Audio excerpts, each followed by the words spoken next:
Friends, how are you? Welcome back to my YouTube channel. देखिए, आज मैं फिर से आपके लिए लेके आया हूँ at a glance on tenses. तो देखिए, पिछले वीडियो में मैंने आपको दिया था प्रेजेंट इंडेफिनिट का affirmative and negative, past indefinite का दिया था अफर्मेटिव नेगेटिव, और फ्यूचर इंडेफिनिट का दिया था अफर्मेटिव एंड नेगेटिव। और आज आपको मैं लेके चलता हूँ प्रेजेंट इंडेफिनिट का इंट्रोगेटिव, और पास्ट इंडेफिनिट का इंटरोगेटिव, और फ्यूचर इंडेफिनिट का इंटरोगेटिव। इसके बाद में इंट्रोगेटिव एंड नेगेटिव भी आपको बताना है इसके अंदर। तो देखिए, प्रेजेंट इंडेफिनिट का अगर आपको इंटरोगेटिव बनाना है सेंटेंस जो क्या से प्रारंभ है, तो इसके लिए आपको क्या रूल फॉलो करना है? डज या डू, सब्जेक्ट एमपी फर्स्ट और ऑब्जेक्ट प्लस अदर वर्ब्स को यूज करना है।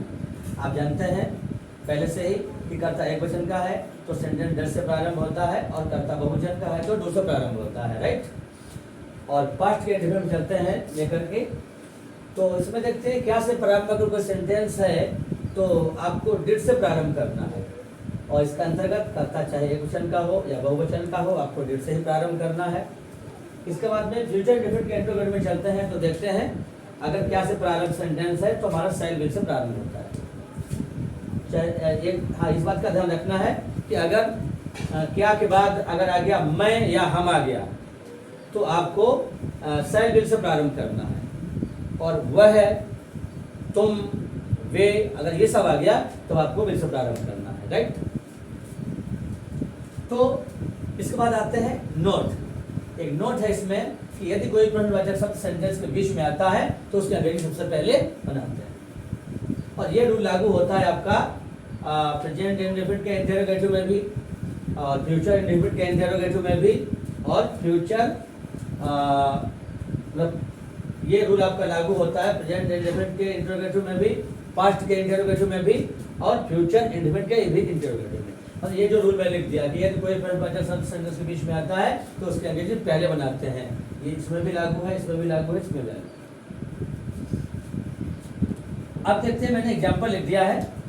मैंने देखिए इसका क्या से प्रारंभ होने वाले जो सेंटेंस है प्रेजेंट इंडेफिनिट के इंटरोगेटिव में लिख दिया हमने, क्या हुआ छत पर खेलता है। तो देखिए कैसे बनाते हैं इसको, क्या हुआ छत पर खेलता है। तो देखिए क्या लगेगा पहले इसमें, डज, कर्ता एक वचन का है, does he play on the roof. देखिए सेंटेंस बन गया आपका, does he play on the roof, क्या हुआ छत पर खेलता है। और वही आ गया कि वह छत पर क्यों खेलता है, यानी प्रेजेंट सब अगर बीच में आ गया तो क्या करते हैं, सबसे पहले उसकी अंग्रेजी बनाते हैं क्योंकि, क्या हो जाएगा वाई, और वाई के बाद में आपको ये रूल लिखा हुआ है, इसी रूल का यूज करना है जो ऊपर दिया हुआ। बस क्या ध्यान रखना है कि अगर कोई प्रेजेंट शब्द सेंटेंस के बीच में आता है तो उसकी अंग्रेजी आपको पहले बनानी है। इसके बाद आपको रूल वही फॉलो करना है। तो वाई के बाद क्या लगाना है, does, why does he play on the roof, why does he play on the roof. ये देखिए आपका सेंटेंस हो गया। इसके बाद आते हैं पास्ट इंडेफिनिट के इंटरोगेटिव में। क्या से प्रारंभ सेंटेंस अगर है तो आपका डिड से बन जाएगा। तो क्या है, क्या हुआ छत पर खेला, आ लगा हुआ है, पास्ट इंडेफिनिट का सेंटेंस आपका ये। तो क्या बनेगा, डिड लगेगा पहले तो हो जाएगा आपका ये डिड, सब्जेक्ट आपका he, did he play on the roof, did he play on the roof, क्या हुआ छत पर खेला। वो छत पर क्यों खेला, क्या लग जाएगा वाई, यानी उसकी अंग्रेजी पहले बनाएंगे। अगर कोई प्रश्नवाचक बीच में आ जाता है तो वाई, रूल आपको वही फॉलो करना है। Why did he play, why did he play on the roof. देखिए आपका ये सेंटेंस बन गया है, पास्ट इंडेफिनिट का इंटरोगेटिव है। अब आते हैं फ्यूचर इंडेफिनिट में इंटरोगेटिव। क्या से प्रारंभ होता है तो क्या हुआ छत पर खेलेगा, पहचान क्या है, सेंटेंस के अंत में गा गी गई दे सकते हैं। तो इसमें देखिए क्या हुआ है तो सेंटेंस हमारा क्या होगा, will he play on the roof, will he play on the roof, क्या हुआ छत पर खेलेगा। और अगर क्यों आ गया यहाँ पर तो क्यों की अंग्रेजी पहले लग जाएगी why, why will he play on the roof. तो देखिए ये सेंटेंस आपके बन चुके हैं और ये आपके present indefinite, past indefinite, future indefinite के तीनों इंटरोगेटिव सेंटेंस थे। तो इंटरोगेटिव की जो स्ट्रक्चर है वो ये इसे समझ लीजिए। और इसके बाद मैं आपको दे रहा हूँ interrogative and negative. Number D आता है आपका interrogative and negative. Interrogative and negative, interrogative and negative, यानी कहने का मतलब ये हुआ कि प्रेजेंट इंडेफिनिट का इंटरोगेटिव नेगेटिव, पास्ट इंडेफिनिट का इंटरोगेटिव नेगेटिव और फ्यूचर इंडेफिनिट का इंटरोगेटिव एंड नेगेटिव। तो देखिए इसमें क्या है, क्या आएगा स्टार्टिंग में और नहीं। इसका रूल क्या है, दैट या डू सब्जेक्ट नॉट या be first object otherwise question mark. इसमें आएगा पास्ट इंडेफिनिट के इंटरोगेटिव नेगेटिव में क्या से प्रारंभ में, बीच में आएगा नहीं। क्या रूल है, डिड सब्जेक्ट नॉट या बी फर्स्ट ऑब्जेक्ट और अदरवाइज। इसके बाद आता है फ्यूचर इंडेफिनिट में इंटरोगेटिव एंड नेगेटिव में क्या स्टार्टिंग में, बीच में नहीं। रूल क्या फॉलो करते हैं, शैल या विल सब्जेक्ट नॉट या बी फर्स्ट ऑब्जेक्ट अदरवाइज। तो देखिए इसमें भी वही है, नोट यदि कोई प्रश्नवाचक शब्द सेंटेंस के बीच में आता है तो उसके अंग्रेजी सबसे पहले बनाते हैं। तो ये रूल फॉलो होता है आपका इसमें भी और इसमें भी, दोनों में लागू होता है वही। तो मैंने एग्जांपल दे दिया है। तो पहले मैंने एग्जांपल दिया है क्या से प्रारंभ होने वाले का, क्या वह पतंग नहीं उड़ाता है, क्या वह पतंग नहीं उड़ाता है, इस रूल से बनेगा ये। तो क्या बनेगा ये देखते हैं, डज ही, रूल के इसके बाद नॉट, डज ही नॉट। इसके बाद लगाएंगे अभी first fly, does he not fly the kite, does he not fly the kite. आपका देखिए पहले बन गया क्या से प्रारंभ वाला सेंटेंस था, बीच में नहीं आया था, क्या यहाँ लगा, नहीं यहाँ लगा हुआ है। और अगर बीच में आ गया क्यों नहीं, तो ये क्यों बीच में आ गया, तो आपका क्या होगा, क्यों की अंग्रेजी सबसे पहले बनेगी वाई, और वाई के बाद में रूल आपको यही लागू करना है। केवल आपको इस बात का ध्यान रखना है, केवल प्रश्नवाचक शब्द की अंग्रेजी को पहले लगाना है, इसके बाद उसी रूल को लागू करना है।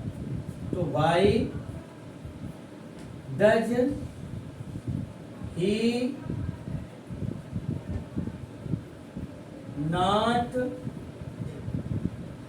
why does he not fly the kite, why does he not fly the kite। देखिए आपका ये सेंटेंस बन गया है, ये प्रेजेंट इंडेफिनिट का। अब आते हैं पास्ट इंडेफिनिट में, क्या उसने पतंग नहीं उड़ाई, उड़ा ई आ गया, आ ई ए, था थी थे, आ ई ए या ई ए।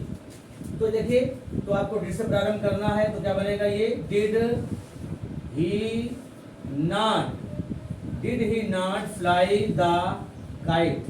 ये देखिए सेंटेंस आपका बन चुका है, did he not fly the kite. उसने पतंग क्यों नहीं उड़ाई, बीच में क्यों आ गया, तो बन जाएगा sentence why did he not fly the kite, why did he not fly the kite. ये आपका फ्यूचर वो पास्ट इंडेफिनिट का हो गया। अब फ्यूचर में आते हैं, क्या वह पतंग नहीं उड़ाएगा, गागी गा गया, तो क्या बनेगा, will he not fly the kite.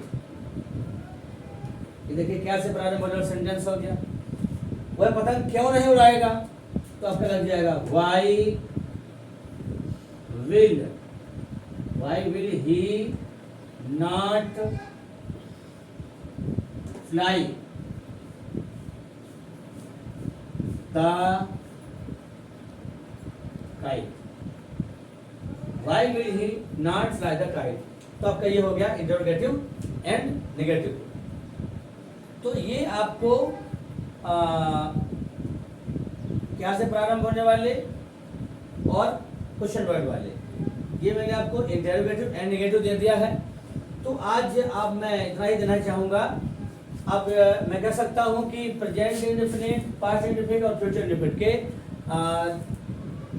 चारों प्रकार के सेंटेंसेस मैंने आपके पास पहुँचा दिए हैं। जैसे कि अफर्मेटिव कैसे बनता है, नेगेटिव कैसे बनता है, इंटेरोगेटिव कैसे बनता है, इंटेरोगेटिव एंड नेगेटिव कैसे बनता है। और मैंने इसके एग्जांपल्स भी दे दिए हैं।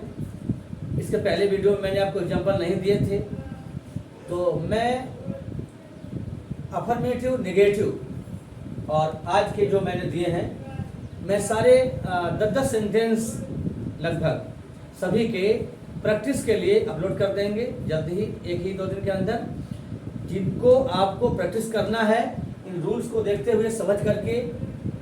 और मन में अगर आपने ठान लिया है कि नहीं मुझे टेंस कंप्लीट करना है, कुछ विद्यार्थी तो ऐसे हैं कि उन्होंने वीडियो देखना प्रारंभ किया, अरे टेंस तो हमें आते हैं, अरे इसमें क्या है, अरे टेंस मैं बहुत समय से पढ़ रहा हूँ। ऐसा नहीं है। मैं कहता हूँ कि एक बार पढ़ के देखिए, और मैं सेंटेंस अभी अपलोड करूँगा, कम से कम 40 सेंटेंस सभी के 10-10 करके, affirmative, negative, interrogative and negative.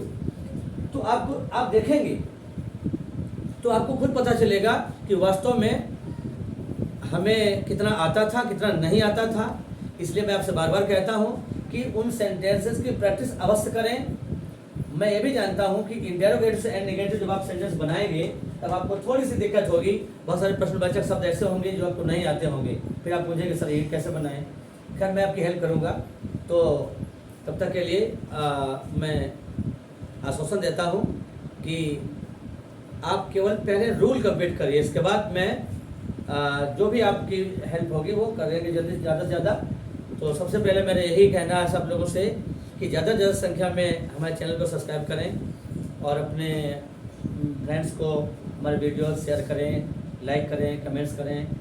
और इस बहुत ही जल्दी से फिर मैं अगला वीडियो लेके आता हूँ टेंस में ही। तब तक के लिए धन्यवाद। Thank you so much.